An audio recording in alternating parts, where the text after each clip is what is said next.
Okay, hey guys. Anyway, I'm done doing a little research, so I'm going to show you what I've been doing.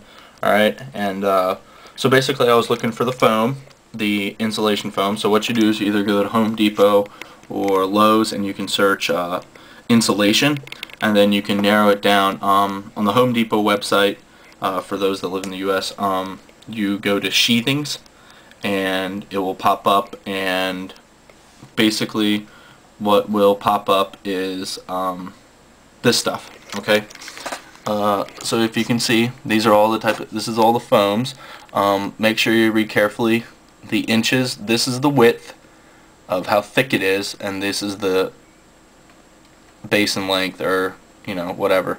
So, and then I was looking for 1 inch thickness and 2 inch thickness, and then 4x8. So on the Home Depot, on the ones closest to me, I found this, but it's 3/8 of it, 1/3/8, and then I found this, but this stuff is, if you can see, is R12, which means it's really, really, premium stuff, and it's actually really hard to work with because it's pretty hard to cut. The thicker it is, R12 is actually insulation rating, how well it insulates and keeps like the cold in and out and heat in and out. All right. So that's what. So anyway, for one sheet, that's $27.99. That's a lot of money. I may buy that just for a base since it's thick and it's really, as it says rigid, because it really is. I may buy that one of those sheets as a base, and then I went to Lowe's, so you can see. Did the same thing, searched insulation and everything, and then I went to basically can't remember. Insulation. You can see the trail.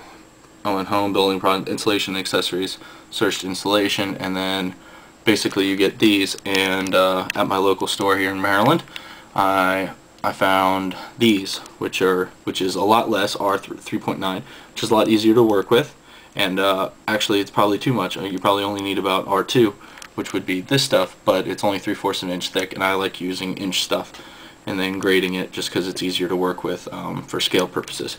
So that's like $11.68 a sheet. So that's probably what I'll buy to grade up my terrain table for the majority. And this one's not sold at my local store, but it's sold at another store that's actually closer than this one. So I may buy the 1/2 inch ones depending later on, but right now, and then so I'm pretty much buying like these two products. Down makes stuff too. Anyway, so now that I've scouted it out, I'll probably go buy it. But I work at, let's see here, it's 3:49. I work at 5 at the concert. I work security. Picking up, busting underage or drinkers, and anyone that gets out of hand, that gets too drunk, or crowd surfers or whatever at the concert. So I'm off to do that, and basically I'll get started on that tomorrow.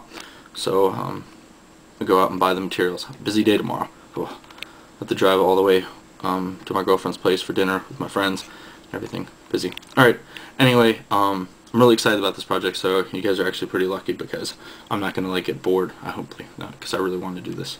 So yes, again, jealous, inspired, and basically excited. Alright, bye guys. Alright, hey guys, well, I went out and I bought from the store my first 2 sheets. Couldn't buy any more because, well, I didn't have enough time and I don't have enough space. Time being because the store closed pretty much after I'm done Home Depot. So next time I'm just gonna go to the Lowe's and pick up the thinner sheets for less money. I actually ended up buying the thicker ones. This is what they were. The dough, all 2 inches, as you can see. I just could fit 2 in my SUV. So right now I'm probably just gonna use a dry erase marker, which is great because you can actually wipe it off the top of this, and I'm gonna do my outline of what I want to do on the table, and that's pretty much it. And this is just the base. I use the thicker stuff for the base, just because if it's going to be moved around on, I want something tougher so the 1-inch wasn't going to do it for me when I actually saw the stuff. So this is 4x8, by the way, and you can see how small my apartment is in the little corner that I usually get. And I've had to rearrange a lot of stuff, and my roommate is pretty nice considering what's going on. So that's pretty much it for right now. And well, it's definitely gigantic, and I think I may have bit off more than I can chew. But that's what everyone says. So it's going to get done. It's going to look good, and yeah, basically I'm going to be happy of it. Obviously I won't be able to store this thing forever here. I'll have to take it home, which is going to be another problem for me. I don't know how I'm going to get it home, but that's another problem. So until then, I'm going to live the good life and get started. Bye. Alright guys, so basically I've done a rough outline of my original sketch. The Carnifexes are just there for scale, so you can see it's 4x8. It's actually a really big table. I completely forgot how big it is, but especially on my floor. But anyway, over there is basically going to be the ice bridge and like the graded slope that I'm going to have going off the back, and then this is just going to be like a like basically an ice thing. I don't know if you've seen like the Apocalypse ice board, but it's sort of like that concept where it's like difficult terrain. And then this is going to be the big hill in the middle, like I talked about, the overhang connecting the other hill, water over there. This is actually going to be a graded, where it's going to be going all the way down, then built up, like in the one picture. Water, hill, and that's pretty much it. This is going to be the most problematic, probably building this up, probably 5-6 levels maybe, just up to the top surface. So that's pretty much the hardest thing.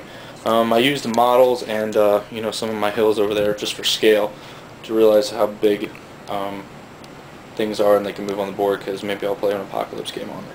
Anyway, that's it for now. Bye.